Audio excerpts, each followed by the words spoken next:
প্রদীপের নিচে অন্ধকার, দেবী দুর্গা ধরায় এসে সেজে উঠবেন যে ডাকের সাজে, সেই শিল্পীরা বর্তমানে অর্থাভাবে ধুঁকছেন। কিন্তু দেবীকে সাজিয়ে তুলতে উৎসাহে ঘাটতি নেই তাদের। শিল্পীদের আক্ষেপ, পরিশ্রম করেও হয় না যথাযথ উপার্জন। প্রচণ্ড অর্থকষ্টের মধ্যেও তারা কাজ করে চলেছেন। এখন তাদের দম ফেলার জো নেই। ফলে সরকারের কাছে এই শিল্পকে বাঁচানোর জন্য সাহায্যের আবেদন জানিয়েছেন তারা।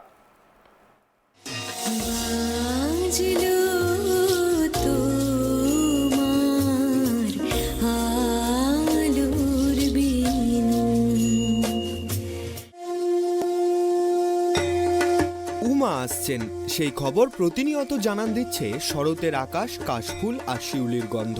বাপের বাড়িতে এসে মা সাজবেন রাজবেশে, শোলার গয়না মুকুটে দেবী হয়ে উঠবেন অনন্যা। কিন্তু এই শোলার গয়না তৈরির কারিগর মালাকাররা ধুঁকছেন অর্থাভাবে। আজও মালাকার পরিবাররা দেবীর এই গয়না তৈরি করে আসছেন মহানিষ্ঠার সঙ্গে। এই বিশ্বজনীন পুজোর ডাকের সাজ প্রস্তুত করতে লাভ লোকসান দূরে সরিয়ে মাকে সাজানোটাই একমাত্র নেশা তাদের। হুগলির বারুইপাড়া পলতাগড় গ্রাম পঞ্চায়েতে মালাকার পাড়ায় দুর্গাপূজা এলে একসময় ডাকের সাজ তৈরির কাজে ব্যস্ত থাকত এই গ্রামের বেশ কয়েকটি পরিবার। এখন মালাকার শিল্পীদের সংখ্যা কমতে কমতে 4-5টি পরিবারে এসে দাঁড়িয়েছে। এই ডাকের শিল্পের সঙ্গে যুক্ত থাকলেও কিন্তু লাভের ঘরটা শূন্যই থাকে, কারণ প্রচণ্ড গতিতে বাড়ছে আঠা, চুমকি, শোলার দাম। কিভাবে এই ব্যবসা ধরে রাখবেন কিছুতেই বুঝে উঠতে পারছেন না শিল্পীরা। একদিকে শোলার দাম বৃদ্ধি হয়েছে, পাশাপাশি সরকারি কোনো সুযোগ সুবিধা পান না তারা, যার ফলে অন্য কাজে চলে যাচ্ছে শিল্পীরা। তাদের আক্ষেপ, পরিশ্রম করেও হয় না যথাযথ উপার্জন। ডাকের সাজের শিল্পী রথিন মালাকার জানিয়েছেন, অন্য সমস্ত কুটির শিল্পের জন্য সরকারি সাহায্যের ব্যবস্থা থাকলেও এই শিল্পের জন্য কোনো রকম সরকারি সাহায্য নেই। তাই মহাজনের কাছ থেকে চড়া সুদে টাকা নিয়েই শিল্পটা টিকিয়ে রেখেছেন শিল্পীরা। তাদের দাবি, সরকারের পক্ষ থেকে সাহায্যের ব্যবস্থা করলে শিল্পীদের উপকার হবে। ডাকের সাজ বর্তমানে শিল্পের অবস্থা কেমন? এসব শিল্পের অবস্থা খুব একটা ভালো নয়, কারণ বর্তমানে শোলা পাওয়া যাচ্ছে না।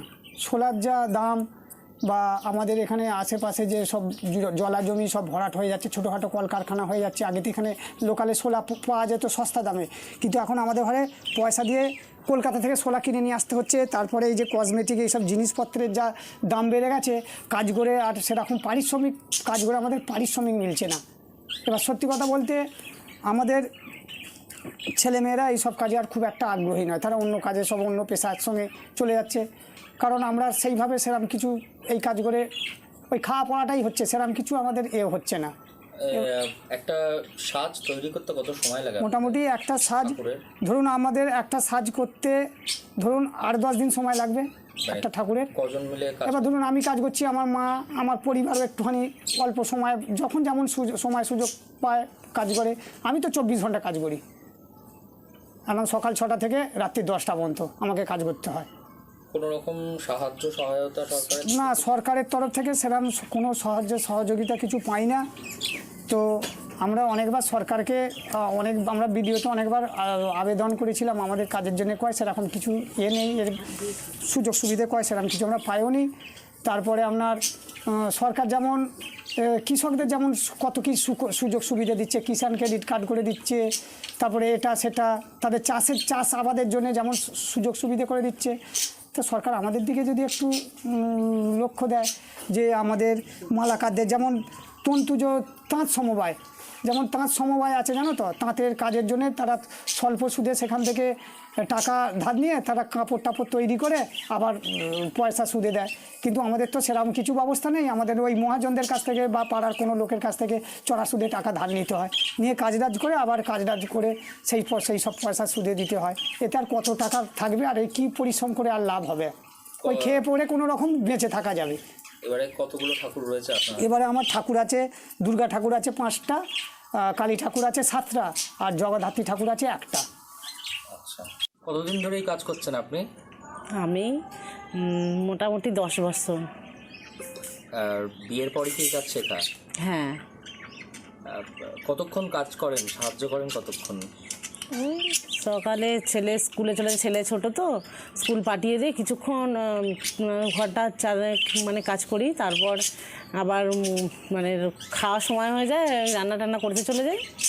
বেশিক্ষণ সময় দিতে পারি না। রাতের দিকে সন্ধ্যের পর থেকে টানা মানে ওই সন্ধ্যে 7টা থেকে 11টা 12টা মানে সঙ্গে থাকতে হয়, কাজ করতে হয়, তখন হাতে হাতে কাজ করতে হয়। কি কি কাজ করেন আপনারা?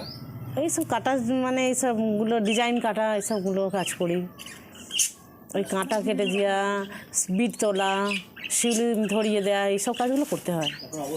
এখন কেমন অবস্থা চলছে আপনাদের? এখন মোটামুটি ভালো নয়, এই কাজ বেশি দিন চলবে কি জানি না, বলতে পারছি না। কি না? আমার নাম নীলিমা মালাকার। কেন চলবে না মনে হচ্ছে? পয়সা নেই, খাটুনি প্রচুর, মানে খাটুনি পর্যায়ে মানে টাকা নেই, মানে যতক্ষণ মানে ডিউটি মানে বেশিক্ষণ দিতে হচ্ছে, কাজ বেশিক্ষণ করতে হচ্ছে, কিন্তু টাকা নেই। এত কাজ, সারাদিন কাজ করছি কিন্তু টাকা মিলছে না। কি চাইছেন আপনারা? আমরা কি চাইবো, কোনো সাহায্য কিছু? সরকার যদি একটু সাহায্য করে খুবই ভালো হয়, এটাই আর কি। সরকার সাহায্য করলে কি কাজে আরো গতি বাড়বে?